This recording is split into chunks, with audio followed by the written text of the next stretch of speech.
There we go. All right. Judges chapter 15. Open your Bibles to Judges 15.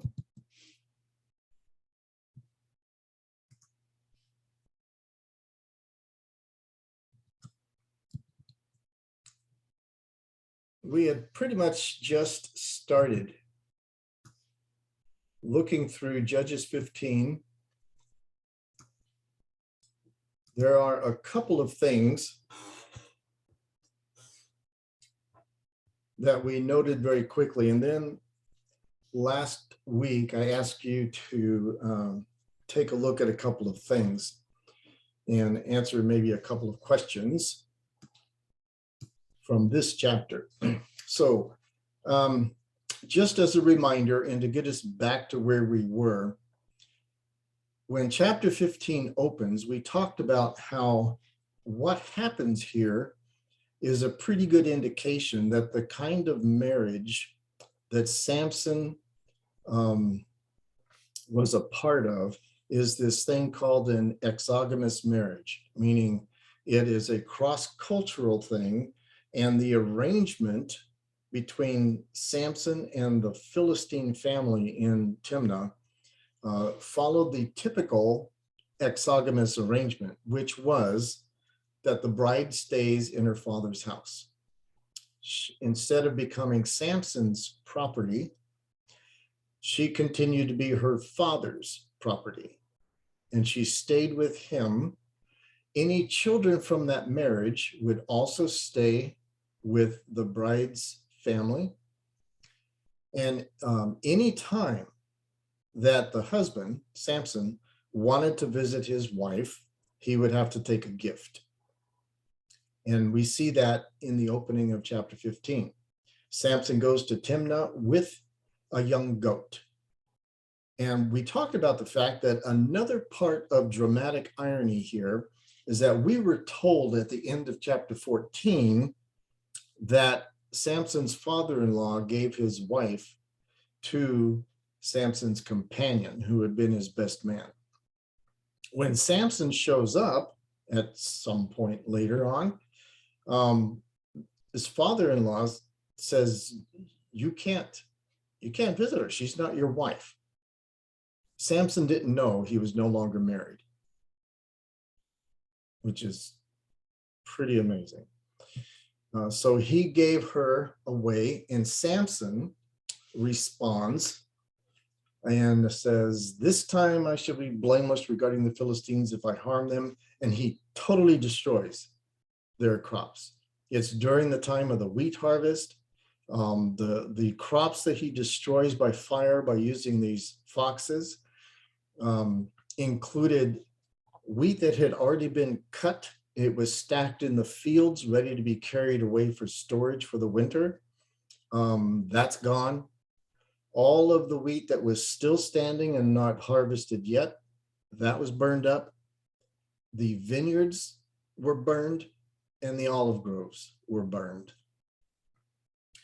When the Philistines show up to figure out who did this, they were told that Samson did this, the son-in-law of the Timnite, because the Timnite had taken Samson's wife and given her to his companion. And the Philistines' response was to burn her and her father with fire. Okay, so we picked up from there. Any comments, any questions before we move on from that point?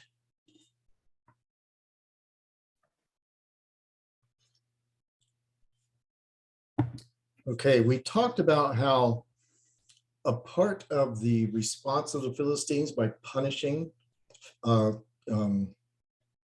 a capital punishment by fire. Part of that, it seems to us a very extreme reaction. Part of this has to do with the fact that a covenant agreement had been broken. That's just part of it. The other part is probably the fact that this family of Timnah had already been a cause of some trouble with the Philistines. And what was that?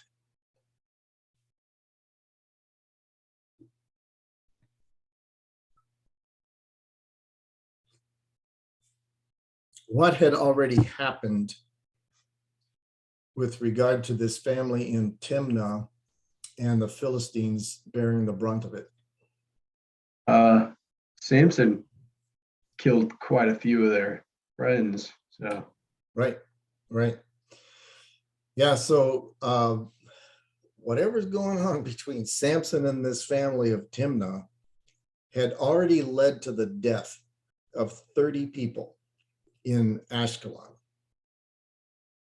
And now, a little while longer, things have gotten worse. Now, the Philistines had lost all of the produce out of the valley of Sorek. And you remember, the Philistines, we think of them as being like the arch enemy of Israel. At this point, they were, but they were not a world power at this time. They were subject to Egypt. They had kind of run amok throughout the Mediterranean, on the east side of the Mediterranean, and established themselves as a pretty formidable military power. But when they got to Egypt, Egypt repulsed them and placed them under tribute. And so when Samson destroyed all of those crops in this very lush valley, the Philistines were in trouble. Not just because they had lost so much of their crops and their food for the winter, but what were they going to do to pay their tribute to Egypt? So Samson now had escalated the conflict between himself and this family in Timnah. He had escalated that conflict to where now the nation of the Philistines was beginning to feel it. And so they want to know what's going on. And once again, the blame comes to this family in Timnah.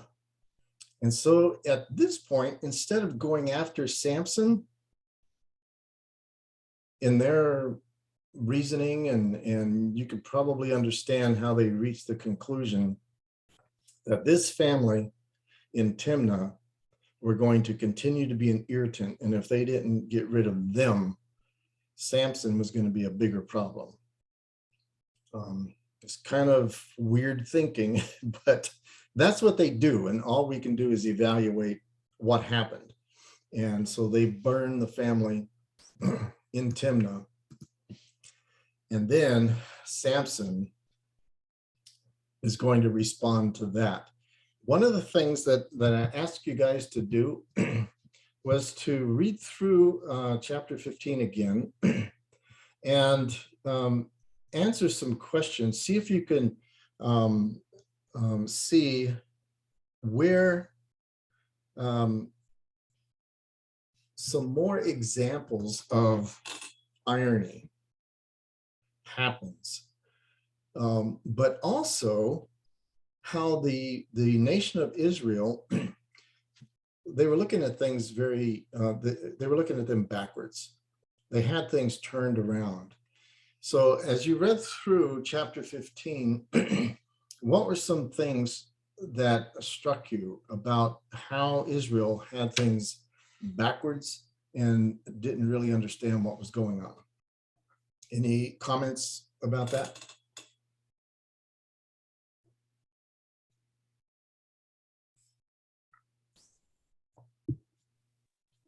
When it says in verse 11 that 3,000 men of Judah went to Samson and then bound him and gave him over to the Philistines. Yeah. And so it I guess they kind of wanted to get rid of him too or something. Yeah. And what do they ask him? In verse 11, like you pointed out, what's their question? Do you not know that the Philistines are rulers over us. What then is this that you have done to us? Yeah. So I guess they're like kind of blaming him for how the Philistines treated them. Yeah, and rightly so. But their question to Samson was the same phrase that we see. Do you not know? There's that phrase again about people don't know what's going on. Only this time, when the Israelites, the people from Judah, pose that question to Samson, they are showing things that they don't know. They're asking Samson, don't you know that the Philistines rule over us? Of course he knew that. He grew up on the edge of the valley of Sorek. He married a Philistine. He's been in the town of Ashkelon, which one of the 5 major cities of the Philistines at this time, and killed 30 of their people. He knew exactly who the Philistines were. He was related to the Philistines through marriage. And so this is an ironic question. This is another use of irony, but it is completely backwards. And like Elise was saying, they want to deliver Samson to the Philistines. And what is Samson's purpose?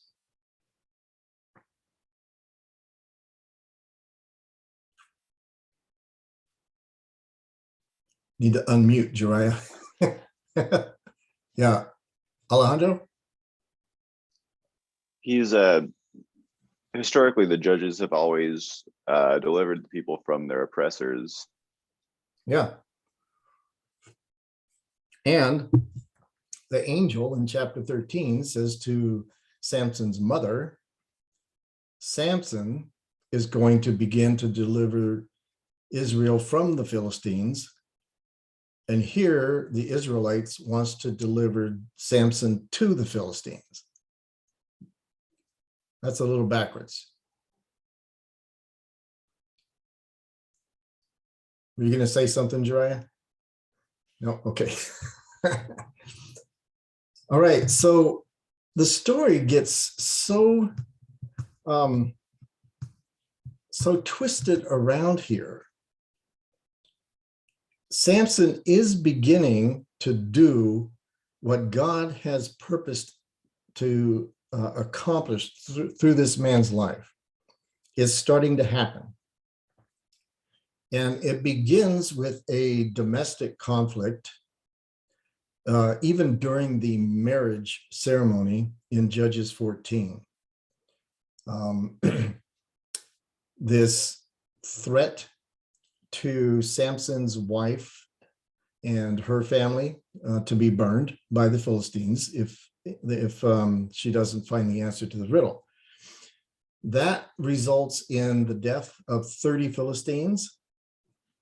The next thing that happens, because Samson finds out that he's no longer married to this woman, he destroys all of their crops.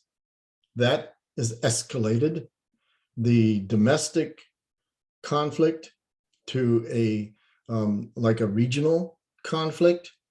The Philistines get involved from outside of Timnah, and they bring that fire, that threat against Samson's family. They bring it about. And the thing that Samson's wife, his wife had so desperately tried to avoid, actually ends up happening. And now the people of Judah are responding. And we see that they have things completely backwards. They don't understand who Samson is. Now, why not? Why can't they look at Samson and understand that God is using him to begin to deliver Israel from the Philistines? Why can't they see that in him? What do you think? I can think of a couple reasons. The first is his character. He doesn't seem like a very godly man. The other is he's getting married to the Philistines. Yeah. Yeah. He's just one of them. We talked early on about how Israel was supposed to be drastically different from their pagan neighbors. And over the course of the history of the judges, Israel is becoming indistinguishable from ungodly people. Not only is Israel on this downward spiral, so are the judges.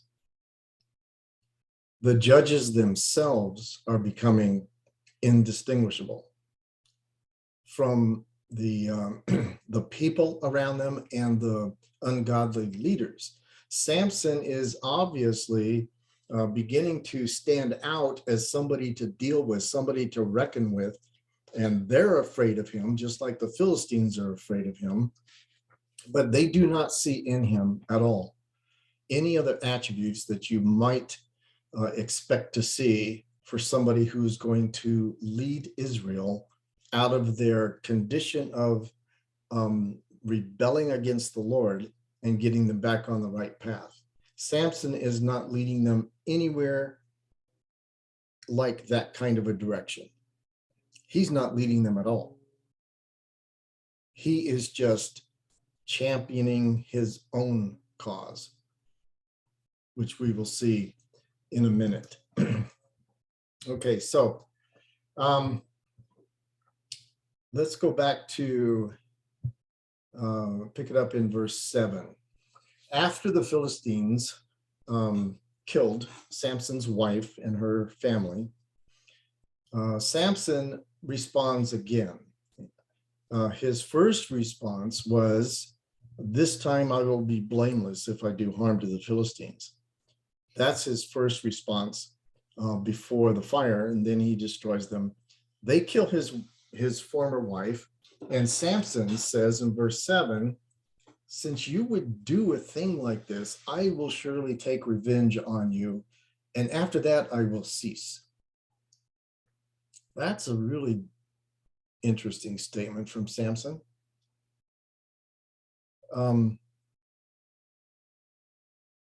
His statement in there about taking revenge and then I will cease. That's a little bit different. What is going on? What do you think about that statement from Samson?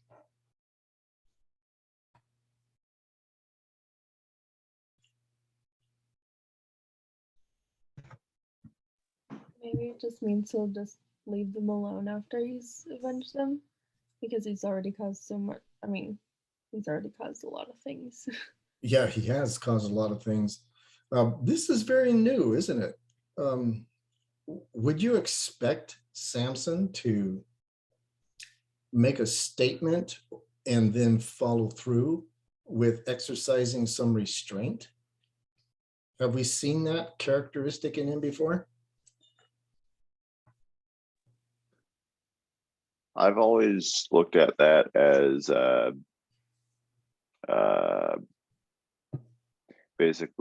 basically like,